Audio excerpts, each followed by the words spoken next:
बिस्मिल्लाहिर्रहमानिर्रहीम और अस्सलामुअलैकुम। 6 फरवरी और पाकिस्तान में जुमेरात की शाम। आज अभी तक की अहम ख़बरें और मेरा तज्ज़िया। आज की सबसे पहली और बड़ी ख़बर लाहौर हाई कोर्ट से है। जी हाँ, आज जनरल साहब की मदद से लाहौर हाई कोर्ट को शरीफ ख़ानदान की बांदी या लौंडी बना दिया गया है। आज लाहौर हाई कोर्ट को शरीफ हाई कोर्ट बना दिया गया है।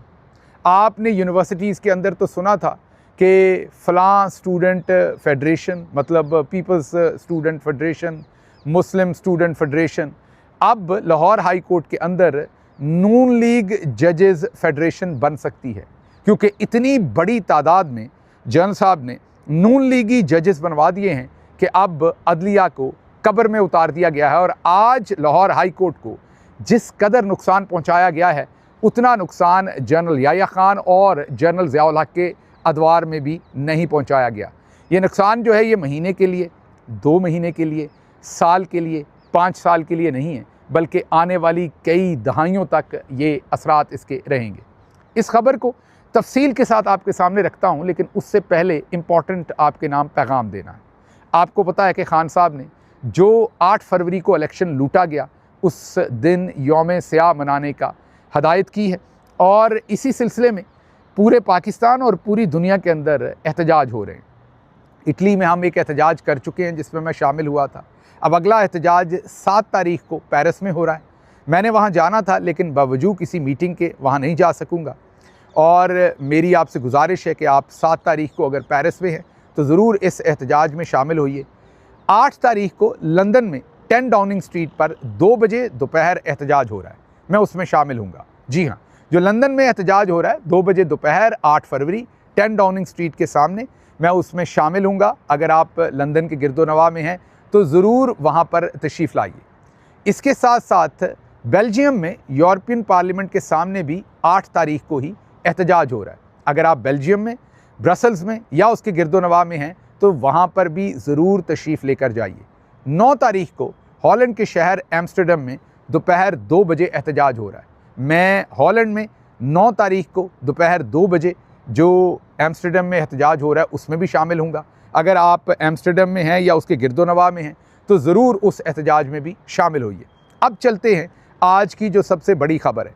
आपके सामने जजेस के नाम लेता हूँ और आपको बताता हूँ कि चौधरी साहब ने अंग्रेज़ बहादुर की याद ताज़ा कर दी है, जिनको जजेस बनाया गया। चंद नाम आपके सामने रखता हूँ। लाहौर हाई कोर्ट के लिए नामज़द होने वाले 9 जजेस। पहले जनाब जस्टिस सरदार अकबर डोगर, ये फैसलाबाद से नून लीगी पंजाब असम्बली रुकन सरदार खान बहादुर डोगर के भाई हैं और आसमा जहांगीर ग्रुप के मेंबर हैं। जस्टिस खालिद इसहाक, इनके वालिद मलिक इसहाक औलख नून लीग लायर्स विंग गुजरांवाला के सदर हैं।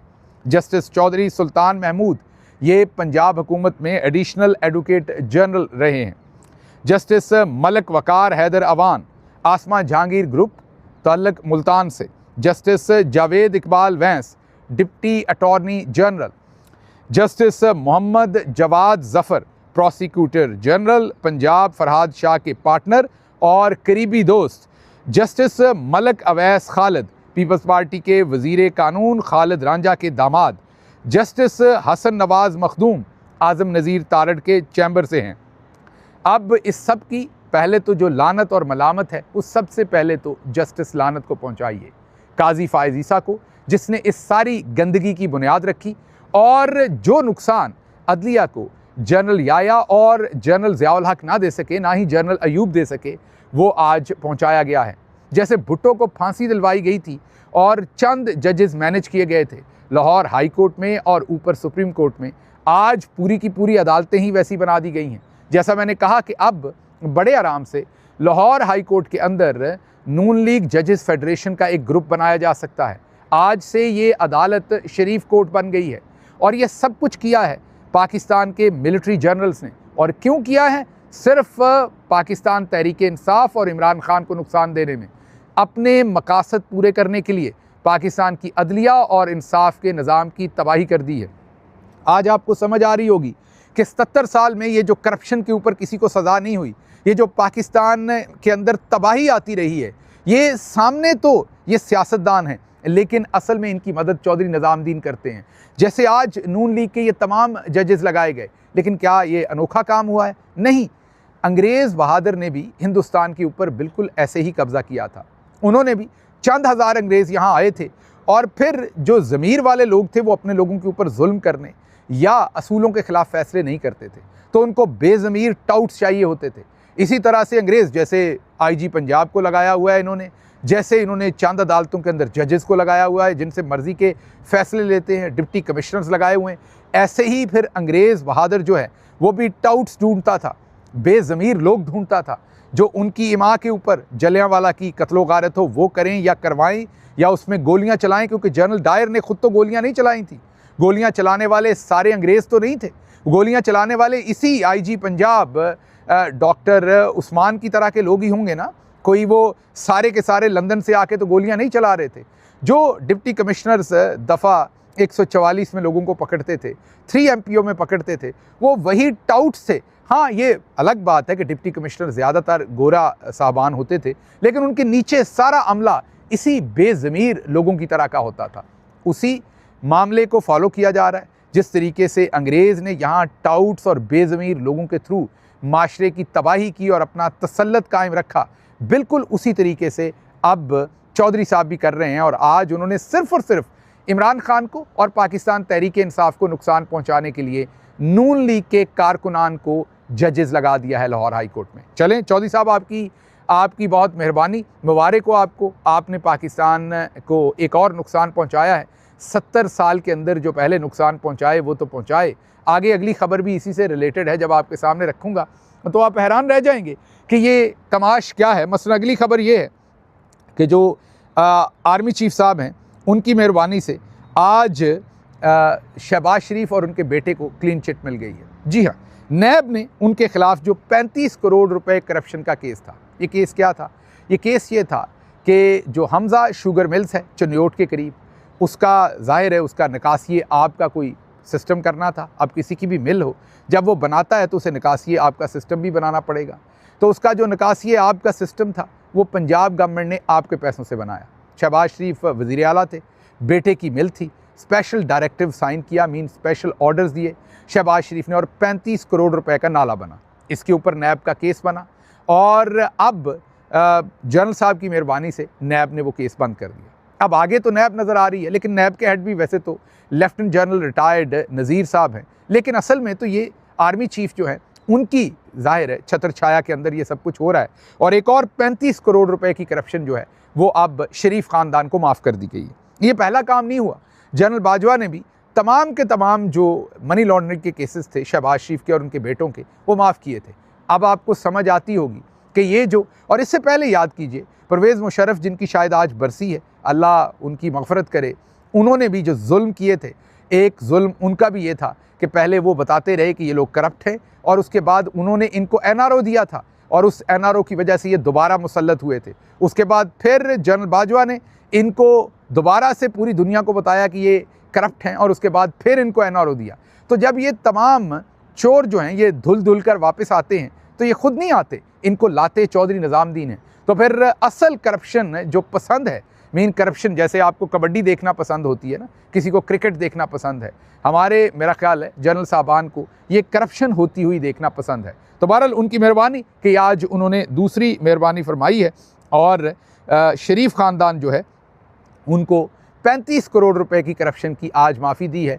मुदई जो है उसने इतने सालों के बाद अदालत में आके कहा कि मैं तो जानता ही नहीं हूँ, मैं तो शहबाज शरीफ को भी नहीं जानता, मैं हमज़ा शहबाज को भी नहीं जानता, जिसने केस किया हुआ था उसने आज अदालत में आके कहा कि मुझे तो पता ही नहीं ये नाला बना है, ये मैंने तो केस ही नहीं किया था, मेरा तो नाम ही गलत इस्तेमाल हुआ था। आप ज़रा गौर कीजिए कि चौधरी साहब जब चाहें केस बनवा दें और जब चाहें मुदई जाके कहे कि मैंने तो ये केस किया ही नहीं था, और ये केस जो है वो बंद हो गया है और नैब ने इनको खुली छुट्टी दे दी है और क्लीन चिट दे दी गई है, बाइज़्ज़त बरी कर दिया गया है शहबाज शरीफ को और उनके बेटे को। अगली खबर की तरफ चलते हैं।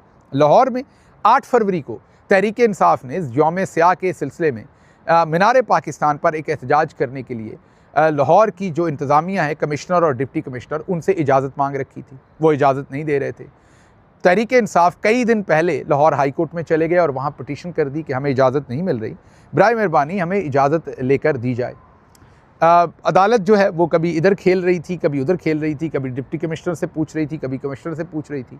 यकायक एन इसी वक्त औरत मार्च वाले भी इस लाहौर हाई कोर्ट में आ गए और उन्होंने कहा कि हमने औरत मार्च करना है, हमें इजाज़त दी जाए। तो लाहौर हाई कोर्ट ने फट से औरत मार्च की इजाज़त दे दी। मैं ये नहीं कह रहा गलत दी, उनका हक है एहतजाज करना औरत मार्च वालों का या मार्च करना।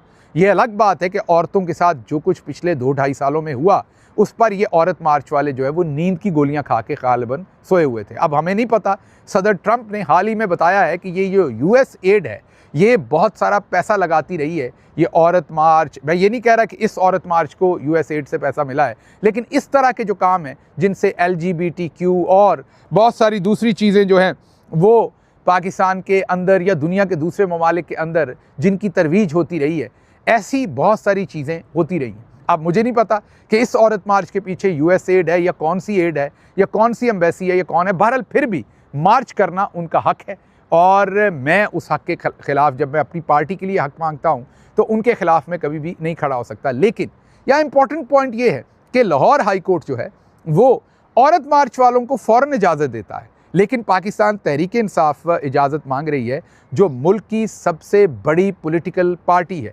उनको इजाज़त देने की बजाय वो ये कहते हैं कि आप कमिश्नर से रब्ता कर लीजिए ताकि कमिश्नर साहब आपके मामलात को देख लें और फिर वो फैसला कर लें कि आपने किस तरीके से इजाज़त देनी है या नहीं। मतलब औरत मार्च के सिलसिले में लाहौर हाई कोर्ट बिल्कुल मुकम्मल तौर पर एक चीज़ के अंदर फोकस्ड है कि ये इजाज़त देनी है, उनके पास इख्तियार भी है, इजाज़त भी दे दी गई। और जब पाकिस्तान तहरीक इंसाफ की बारी आती है तो फिर बॉल जो है वो कमिश्नर एडमिनिस्ट्रेशन के पास फेंक दी जाती है, जहाँ के पता है कि उन्होंने इजाज़त नहीं देनी और उन्हीं की इजाज़त ना देने की वजह से ही तो पाकिस्तान तहरीक इंसाफ जो है वो अदालत गई है। बहरहाल अगली खबर जो आपके सामने रखनी है वो आज का दिन है। आज आपको पता है कि 6 फरवरी है और 8 फरवरी को याद कीजिए इलेक्शन हुआ था पिछले साल। आज के दिन अखबारात में वज़ीर आज़म नवाज शरीफ के इश्तिहारात दिए गए थे। जी हाँ, आज के दिन ये माहौल बनाया गया था कि साडी गल हो गई है और पूरे अखबारात के अंदर ये बताया गया था कि नवाज शरीफ अगले वज़ीर आज़म हैं। बल्कि जनाब सोहेल वड़ाइच और दूसरे तज्ज़िया निगारों ने तो ये भी बता दिया था कि कैबिनेट भी नवाज शरीफ साहब ने फ़ाइनल कर लिया है। बल्कि तज्ज़िया ये दिया था कि बड़े मार्जिन से नवाज शरीफ जीत रहे हैं और अगर मिलिट्री ने उनके साथ मिल के काम किया तो 5 साल में दूध और शहद की नहरें बहेंगी, लेकिन अगर मिलिट्री उनके साथ मिलकर ना चली और उन्होंने अकेले काम किया तो 10 साल में पाकिस्तान में दूध और शहद की नहरें बहेंगी। कैबिनेट मेंबर्स तक बता दिए थे कि जनाब फाइनल कर लिए गए हैं। और मैं आपको वसूख से बताता हूँ और ये चौधरी निज़ामुद्दीन के अंदर के लोगों की खबर देता हूँ कि उन्होंने भी तमाम बड़े बड़े पंडित जो थे उनको यही बताया था कि तहरीक इंसाफ वाइट वॉश और नून लीग हर जगह से जीत रही है क्योंकि साडी गल हो गई है, हमने सब कुछ कर लिया। उसकी बड़ी वजह ये थी कि खंबे खड़े करने पड़े थे, जो भी ताकतवर कैंडिडेट थे वो छीन लिए गए थे तहरीक इंसाफ से, या उन्हें जेलों में डाल दिया गया था, या वो दरबदर हो गए थे, या वो छुपे हुए थे। और आम लोगों को जो कौंसलर के टिकट के ख्वाह थे किसी ज़माने में, उनको MPA और MNA के टिकट्स के ऊपर उतारना पड़ा। शायद कई जगहों पर तो कई दोस्तों को कौंसलर का टिकट, मैं किसी की तहकीर नहीं कर रहा, लेकिन आपको सिर्फ मैं फस्तायत का लेवल बता रहा हूं कि इमरान खान को क्या फ़ैसले करने पड़े। अगर हालात अच्छे होते तो हो सकता है कई दोस्तों को कौंसलर या नाज़म का टिकट ना मिलता, लेकिन हालात ऐसे जनरल आसिम मुनीर साहब और उनके साथियों ने पैदा कर दिए कि जो लोग कौंसलर का इलेक्शन लड़ते थे या लड़ना चाहते थे उनको MNA और MPA पर उतारा गया। लेकिन सलाम है पाकिस्तान की आवाम को जिन्होंने 77 साल में पहली दफ़ा खड़े होने का फ़ैसला किया।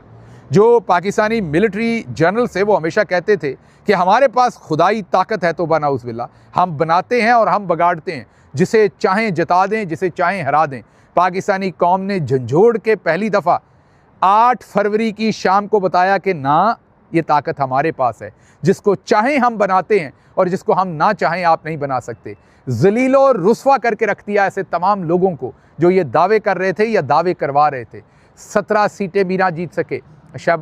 नवाज शरीफ जो हैं, बदतरीन शिकस्त उनको मिली। नवाज शरीफ के साथ साथ शहबाज शरीफ को बदतरीन शिकस्त मिली, मरियम नवाज को बदतरीन शिकस्त मिली। पूरी नून लीग को वाइट वॉश हो गई और कहीं उनका नाम लेवा नहीं था। जनरल आसिम मुनीर साहब और उनके अहकामात पर कहीं पर बेलना, कहीं पर गाजर, कहीं पर मूली, कहीं पर जूता, एक तरफ कैंडिडेट खंभों जैसे, और फिर इंतखाबी निशान भी तोड़ तोड़ कर दिए गए। उसके बावजूद अवाम ने, जो कि बहुत सारी बड़ी तादाद में, गाँव में कई लोगों की नज़र काम नहीं करती, ऐनक तक लगाने का पैसे नहीं है, और बुज़ुर्ग लोग जिनको देखने में भी तकलीफ़ थी उन बैलेट पेपर्स को, और तालीम भी आपको पता है कि हर जगह पर नहीं है, उसके बावजूद आफरीन है लोगों पर कि जब उनके दिल में इमरान खान उतर चुका था, वो कहते हैं ना कि कौन निकलता है दिल में उतर जाने के बाद, तो इमरान खान इनके दिल में उतर चुका था, और उन्होंने ढूंढ ढूंढ के इमरान खान के कैंडिडेट जो खंबे थे, जिनको कोई खुदा गवाह इनको कोई नहीं जानता था, उनके निशान ढूंढ ढूंढ के लोगों ने मोहरें लगाई, और इतना वोट डाल दिया कि वो जो ठप्पे लगा के पहले से बैलेट पेपर तैयार किए थे, किसी हल्के में 10,000 डाल देंगे, 15,000 डाल देंगे, वो आपने इतना वोट डाल दिया कि पंजाबी में कहते हैं संदूकड़ियाँ फाड़ दी, कि इससे चौधरी निज़ामुद्दीन को लगा कि ये काम ख़राब हो गया। फिर क्या हुआ?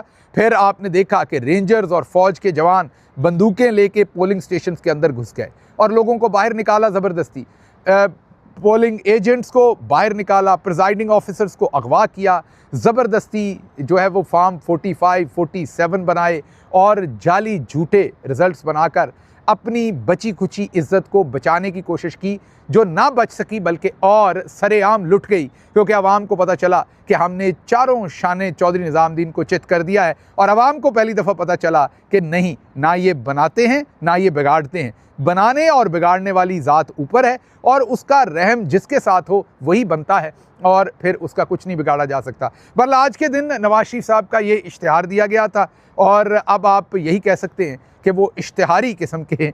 हम तो इश्तिहारी हैं ना, मुल्क से भागे हुए हैं या फ़रार हैं या बाहर हैं, जो भी कहना है आपने, लेकिन इश्तिहारी वज़ीर आज़म जो है वो नवाज शरीफ हैं, और उनको खैर जनरल साहब ने बहुत रुस्वा किया है, बेटी को वज़ीर आला बनाया है, भाई को वज़ीर आज़म बनाया है, लेकिन नवाज शरीफ साहब को क्यों रुस्वा किया है ये हमें आज तक समझ नहीं। तज्ज़िया करने की कोशिश तो हम करते हैं, लेकिन आज तक ये बात पकड़ में नहीं आती कि नवाज शरीफ साहब को इतना रुस्वा क्यों किया है जनरल साहब ने। बहरहाल ये तो थी आज की सिचुएशन। दूसरी तरफ बांग्लादेश में शेख मुजीबुर रहमान के घर को नज़र आतिश कर दिया गया है। ज़रा गौर कीजिए, शेख हसीना वाजिद की तूती बोलती थी आज से चंद महीने पहले, बिल्कुल इसी तरह से वो नामों के ऊपर सुर्ख लकीरें लगाती थी, बिल्कुल इसी तरीके से वो उन्होंने अपनी जो अपोनेंट थी खालिदा ज़िया, उनको जेल में डाला हुआ था, उनका कोई नाम लेवा नहीं था, उनकी पार्टी तोड़ दी थी, पूरे मुल्क के अंदर किसी की जुर्रत नहीं थी। मैं आज भी, मुझे याद है 2-3 मौक़ों के ऊपर इमरान खान साहब की मुलाकात, ऑनलाइन मुलाकात, कोविड के दिन थे, हसीना वाजिद साहबा के साथ हुई, कुछ ऐसी कॉन्फ्रेंसेस थी जिसमें शमूलियत करनी थी, तो वो जो टेस्टिंग होती थी उस सारे काम की, उससे पहले मैं उसमें इन्वॉल्व होता था, और उसके बाद जब वो सारा प्रोसेस हो रहा होता था, प्राइम मिनिस्टर साहब उस मीटिंग के अंदर शमूलियत करते थे जिसमें शेख हसीना वाजिद होती थी, मैं भी साथ बैठा होता था, देख रहा होता था वो सब कुछ। तो क्या रौनक थी शेख हसीना वाजिद के चेहरे पर, उनकी बातों पर, किस रौनक के साथ वो बताती थी, मैंने ये किया, मैं ये कर दूँगी, मैं ये कर सकती हूँ, और आखिरकार अब क्या हुआ है वो सब कुछ आपके सामने है। तो मैं इतना ही कहूँगा आपको कि जिस तरीके से बांग्लादेश के अंदर आज शेख मुजीबुर रहमान जो बाबाए बांग्लादेश हैं, जैसे कायद आज़म रहमतुल्लाह अलैह को यहाँ पर हम रिस्पेक्ट करते हैं, ऑनर करते हैं, बिल्कुल इसी तरीके से बांग्लादेश में शेख मुजीबुर रहमान साहब को रिस्पेक्ट किया जाता है। तो उसी शेख हसीना वाजिद जिनकी तूती बोलती थी और जिनके वालिद जो हैं वो बाबाए कौम थे बांग्लादेश में, उनके घर को आज जला दिया गया। और वजह जो वहाँ से तौहीद हुसैन जो फ़ॉरेन ऑफिस के उनके तर्जुमान हैं, उन्होंने वजह ये बताई है कि शेख हसीना वाजिद हिंदुस्तान में बैठ के बयानात दागती हैं, अगर वो बयानात देना बंद कर दें तो मामला ठीक होंगे। हिंदुस्तान को जो बांग्लादेश के सफ़ीर हैं हिंदुस्तान में, उन्होंने इंडिया को ये लिख कर दिया है अब कि आप शेख हसीना वाजिद को यहाँ से चुप करवाएं, वो यहाँ से बैठ के सियासी इंतशार हमारे मुल्क में फैला रही हैं। तो ये दिन आ गए हैं शेख हसीना वाजिद पर, और ये डेवलपमेंट। इसके साथ साथ मैं आपको ये बताता चलूँ कि जो इटली में मेरा विज़िट था वो बहुत ही प्रोडक्टिव रहा। इटालियन प्रेस ने भरपूर कवरेज दी है, इटालियन जो मेंबर पार्लियामेंट्स हैं उन्होंने भरपूर बातचीत सुनी है, और आने वाले वक्त में आवाज़ उठाने का वादा भी किया है और इसके ऊपर कंक्रीट स्टेप्स लेने के लिए प्लानिंग भी की है। और सबसे बेहतर काम ये हुआ है कि जो इटालियन प्रेस है उन्होंने ये वादा किया है कि वो भरपूर तरीके से इस पर लिखेंगे। और मेरे बहुत सारे इंटरव्यूज़ हुए हैं यहाँ पर इटालियन प्रेस के अंदर और उन्होंने इसको बहुत कवरेज दी है। और आने वाले दिनों में और भी अखबारात के साथ इटालियन जो प्रेस है उनके साथ इंटरव्यूज़ लाइन अप हुए हैं। मेरे यहाँ से चले जाने के बाद भी जूम पर और ऑनलाइन जो प्रोसेस हैं उसमें काफ़ी इंटरव्यूज़ होंगे जिनको लाइन अप किया गया है। और इंशाल्लाह ये जो कुछ यहाँ छपेगा ये फिर यूरोपीय यूनियन के अंदर जो इटली के नुमाइंदे हैं और दूसरे वो वहाँ पर आवाज़ उठाएंगे। और आने वाले दिनों में हमें एक बहुत ही ताकतवर आवाज़ इटली से उठती हुई नज़र आ रही है इस सारे सिलसिले में। मुझे खैर यहाँ से इजाज़त दीजिए। अल्लाह आपका हामी और नासिर हो। पाकिस्तान जिंदाबाद।